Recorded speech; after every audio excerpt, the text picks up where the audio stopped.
I am my father's son.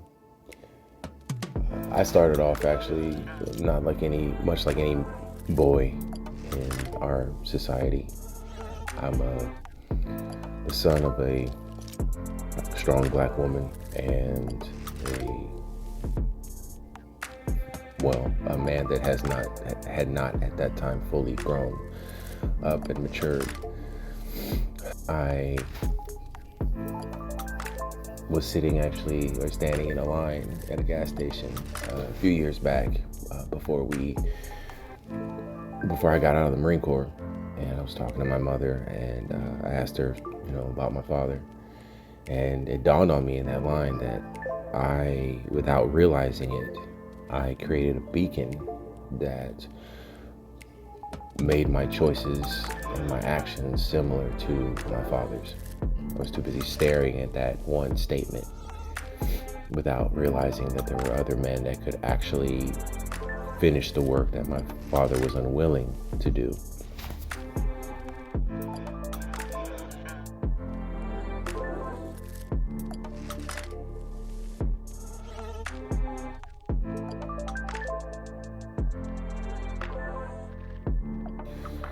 Which is funny how, Satan will use one person to, veer your track. And he had used several people up at that point to sever me and my mother's relationship and ties that I had with my family.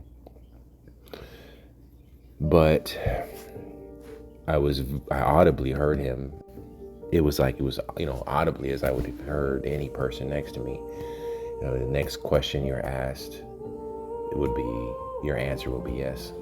And I was asked by my mentor in Wicca and he was going to the Marine Corps. He's like, hey, I'm going to the Marine Corps to recruiter. Do you want to go? And I said yes.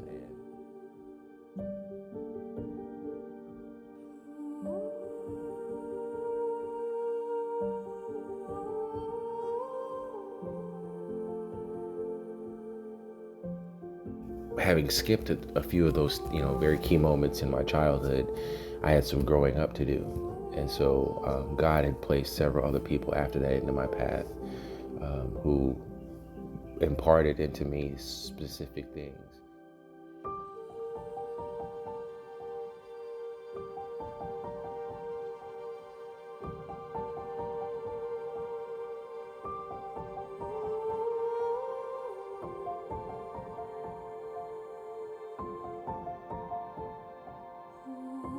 Our world we're taught through our world that the perverse nature of what it wants or what the Prince of Evil wants. And that's instead of looking at grace, you're looking at love. And love is interchangeable with hate. There's a really thin line between love and hate.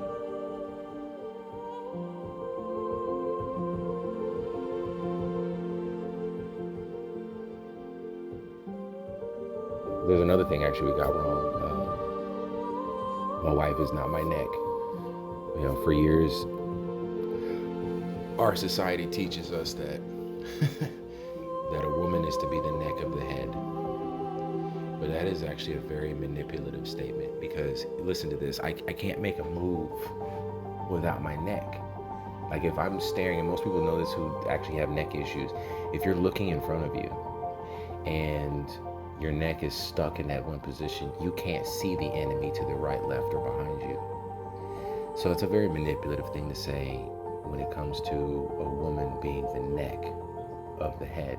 Then the husband would be the head and the woman would be the neck.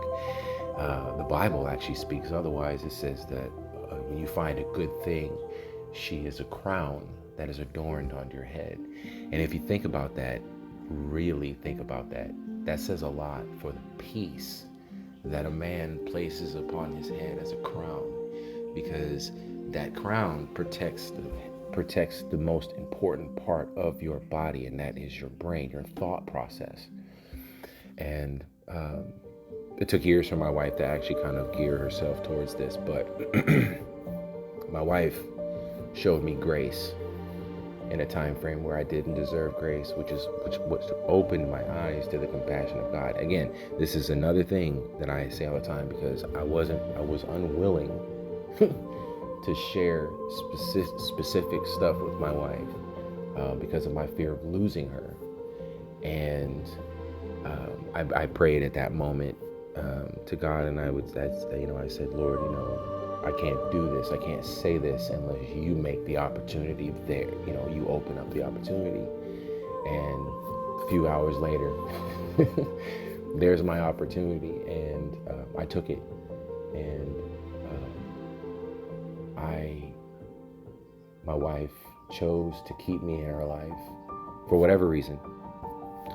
And I began to learn through, specific people, the importance of, talking, and the importance of being cordial, and understanding that marriage is actually not about you.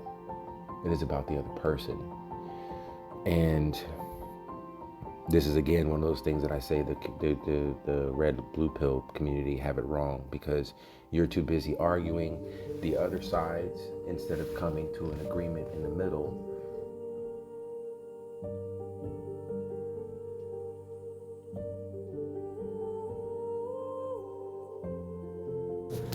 A lot of parents forget that they're the ceiling of their kids' foundation. So using my life as a magnifying glass, my ceiling was set by my biological parents, my father and my mother. My foundation shot up a lot more after my mother married my dad. And my dad started to set my foundation very early in my life. Spending time with me, talking to me, teaching me principles that he may not even have known were biblical principles. But the reality is that was my foundation. My foundation was further extended by points in my life where God stepped in and put, drink, Behan, Galindo, Carreri, Carrillo in my life so that I could further extend my kids' foundation. And it was even, what's funny is that foundation was set even more firm after me and my wife started to go to Marriage Elite, so that we can learn how to better be a couple. And so now my kids are seeing the fruit of that labor. So this is day one morning of the church fast that walked into. No, I'm playing. So it's almost like being awakened from a dream. Like or maybe a nightmare. Like a consistent rotation of fantasy. I am reading back in and this is almost like God's timing, like I'm trying to get closer to God so I can really understand what it means to be a man, a father, a husband, and a father. Kind of, I guess, roll through the wickets type of thing. Not the fast itself, just put into practice things that God feels like would help. And first two things come across, took me in a really funny way. Started reading back to where I left off with the history of Esau and the start of Joseph's story, which I know very, very well. And I'm kind of stuck on one part, and this is this idea that Joseph was actually the son of Jacob's old age.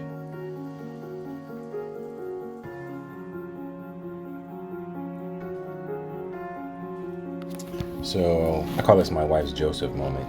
She, when we first started dating, she had this dream about a rabid black wolf with yellow eyes that was chasing her throughout the entirety of most of her dream. And then at the end of her dream, she turns and she sits, and the wolf who's pacing around her comes to her, and she starts to pet it, and it calms itself down and becomes tame, and it actually changes. I believe she changed color. But a lot of people think that, my wife brought me back to God. My wife really, at that moment, was given a dream, And that dream made it more clear to me that she was the one for me. And it's funny, actually, thinking about it now, God used that dream to bring me to her, or to, I guess, make it clear that she was the one that he made for me, that he walked through with me.